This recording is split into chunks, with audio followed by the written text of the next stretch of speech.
नमस्कार रे अप्पा. हे बघा आता मित्र म्हणला दुसरीकडे नाश्त्याला जाऊ, मग तिथं गेलो. मग खायच्या वेळेवर अंगावर सांडून घेतला, मग कसं तर करून खाल्ला. मग निघालो बघा त्यांना टाटा करून कामावरती. पण आज मला एक गोष्ट कळलं की ह्या आयुष्यात कोण कोणाचं नसतं. सगळे लोक आपल्या स्वार्थासाठी असतात. सगळे बोलतात हा मी आहे, हे आहे, ते आहे. पण शेवटी स्वतःलाच करावं लागतंय आणि स्वतःच करावं लागतंय काही पण असू दे. सो त्यामुळे कोणावर अवलंबून राहू नका. स्वतःवर विश्वास ठेवा, जे होईल ते होईल. सो एवढंच सांगेन मी.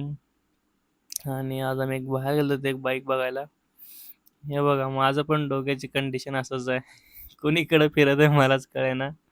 मग हे सगळं असू द्या, बाहेर ठेवू आपण हे विषय. आपण आज गेलो गोशाळ्याला. मग गोशाळा गेल्यावर तिथं हे सगळं चारावर उतरवलं तिथं.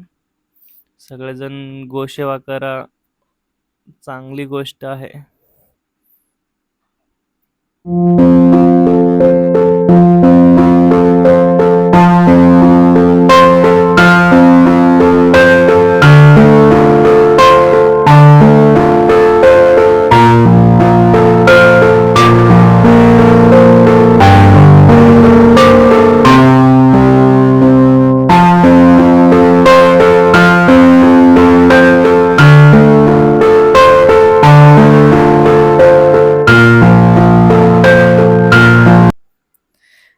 एवढं सगळं करून चाललो बघा रूमकडं.